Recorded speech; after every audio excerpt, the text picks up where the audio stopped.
Fala aí pessoal, eu sou Jorge Nicola, bem-vindos a mais um vídeo do canal. Sempre bom ter vocês por aqui, sem perder tempo, pedir para deixar like e se inscrever no canal. Hora de falar sobre o São Paulo que saiu do buraco com uma semana perfeita. Você vai lembrar que na segunda-feira, depois de mais um tropeço no Campeonato Paulista, o clima era de enorme pressão para cima do Hernan Crespo. O treinador argentino correria risco de demissão caso tropeçasse contra Flamengo e Santos. Mas duas vitórias, ambas dentro de casa, 2-1 no Flamengo e 2-0 contra o Santos nesse sábado mudaram completamente o clima.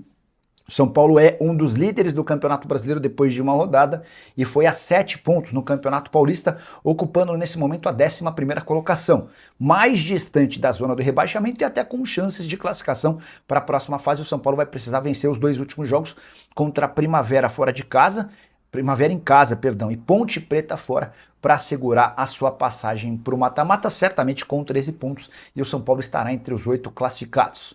Na entrevista coletiva pós-jogo, o técnico Hernan Crespo ressaltou a chegada de Rafinha, que vai funcionar como uma espécie de gerente executivo. Para o Crespo, o Rafinha conseguiu dar uma revigorada no ânimo de todo mundo e isso tem funcionado super bem. Só para completar a série de boas notícias, o presidente do São Paulo, Hernan Massis, promete para os próximos dias o pagamento de 1 ou até 2 meses de direitos de imagem, graças à grana que vai ser conseguida com a venda de Rodriguinho para o Red Bull Bragantino. Lucas Ramon, lateral direito contratado no início da temporada, deve começar a treinar com o restante do elenco.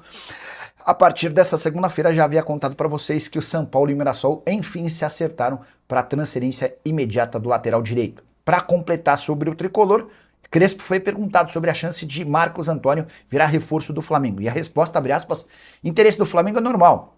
Ele joga bem e times com dinheiro vão tentar comprá-lo.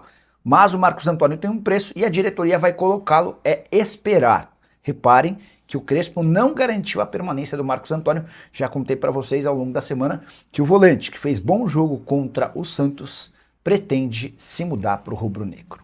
Hora de falar sobre o Corinthians, que vai tentar mais uma vez um chapéu no São Paulo. O tricolor conversa desde o ano passado com o Alan, volante que pertence ao Flamengo. O Timão já havia feito uma primeira tentativa, não avançou. Sem acordo com o Alisson, que pertence ao São Paulo, o Corinthians vai focar seus esforços na contratação do jogador do Flamengo. E, inclusive, com a presença dos dirigentes de Flamengo e Corinthians em Brasília para a Supercopa do Brasil, jogo marcado para a tarde desse domingo, mais uma oportunidade para Marcelo Paz e companhia tentarem avançar nesse empréstimo. O grande trunfo do São Paulo nessa disputa com o Corinthians é a vontade rubro-negra em contar com Marcos Antônio. O Flamengo já fez uma primeira proposta que foi recusada.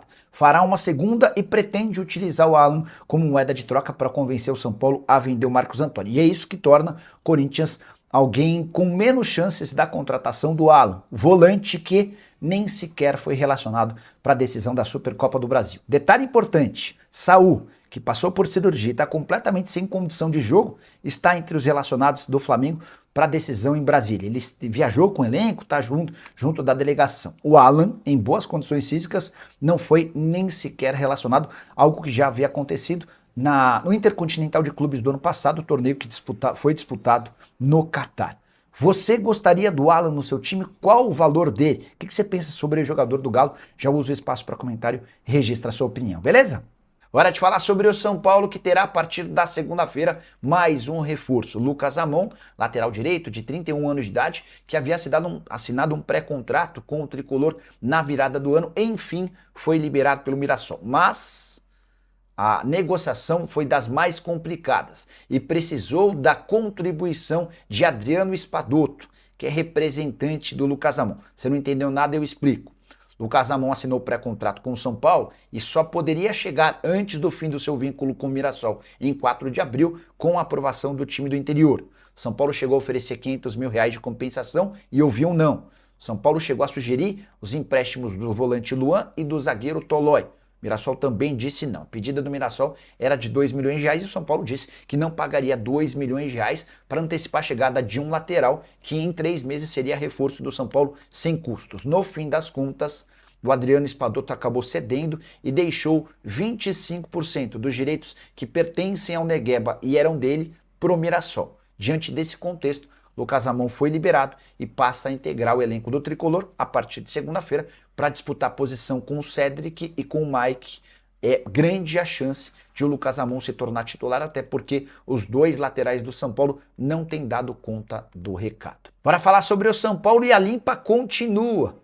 O presidente Harry Massis havia afirmado, assim que tomou posse, que faria pequenas mudanças. A verdade é que ele está acabando com todas as pessoas mais próximas de Júlio Casares. Nessa quinta-feira, a demissão foi de José Eduardo Martins, que era diretor de comunicação do São Paulo. Antes, Massis também já havia demitido o Márcio Carlomagno, que atuava como uma espécie de superintendente ou CEO do clube, além de Dedé, diretor social.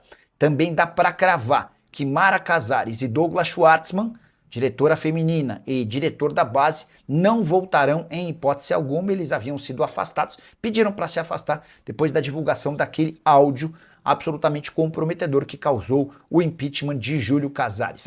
Importante contar que Moreto pode ser o próximo. Ele é diretor adjunto das categorias de base e tem sido muito pressionado, o Massis, a demitir também o Moreto. Uma das consequências da perda de força do Moreto na base é o retorno do Biasotto, que era gerente executivo da base, acabou sendo promovido ou deslocado para o profissional por conta da uma relação com o Moreto e com o Douglas Schwartzman. Douglas já caiu, o Moreto está muito enfraquecido, Biasotto acabou voltando para Cotia. Pergunta que eu deixo para o torcedor do São Paulo: essas mexidas do novo presidente tricolor te agradam? Você acha que de fato as pessoas mais próximas do Júlio precisavam sair? Use o espaço para comentário e registre a sua opinião. Preciso falar agora sobre Evander. Você vai lembrar dele, meio atacante brasileiro de 27 anos de idade, em outras janelas foi pretendido por Palmeiras, Flamengo e Botafogo. Antes de gravar esse vídeo, eu entrei em contato com o Evandro Ferreira, que é pai e empresário do Evander, para saber se em algum momento, para 2026, ele foi especulado por times nacionais, e a resposta foi não. Isso me chama bastante atenção, porque foram duas ótimas temporadas, as mais recentes, no futebol dos Estados Unidos. Em 2024, pelo Portland Timbers, 32 jogos, 15 gols e 19 assistências, participação em gol superior a 1 gol por partida. Ele se mudou para o FC Cincinnati, comprado por 15 milhões de dólares, e na primeira temporada na Casa Nova, 43 jogos, 22 gols e 17 assistências.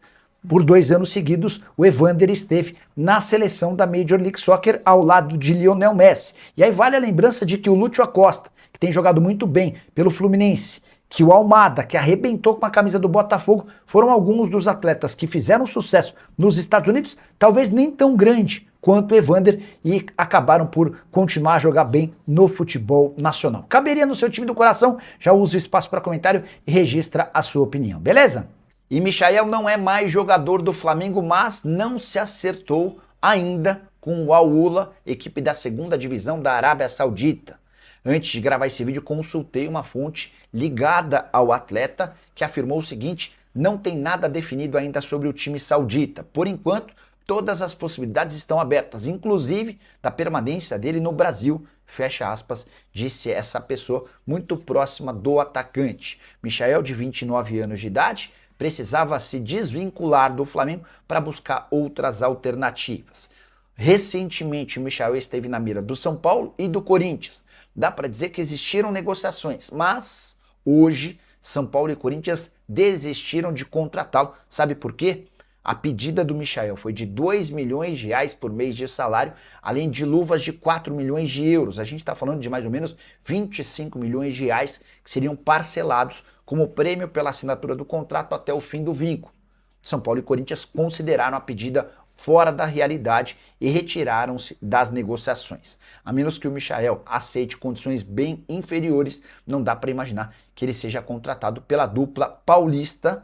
Michael optou por rescindir seu contrato com o Flamengo e agora vai ser responsável por escolher seu futuro. Caberia no seu time do coração? O que você achou dos números que eu citei? Já usa o espaço para comentário para registrar sua opinião. Só não esquece de deixar like, de se inscrever no canal. Fala pessoal, estamos aí com atualizações importantes do São Paulo. Se inscreva e ative o sininho para receber mais atualizações do Tricolor. Deixe seu like, que é muito importante para o crescimento do canal. Utilize o espaço aqui embaixo para registrar sua opinião. Ficamos por aqui com mais esse giro de notícias. Um abraço e até o próximo vídeo.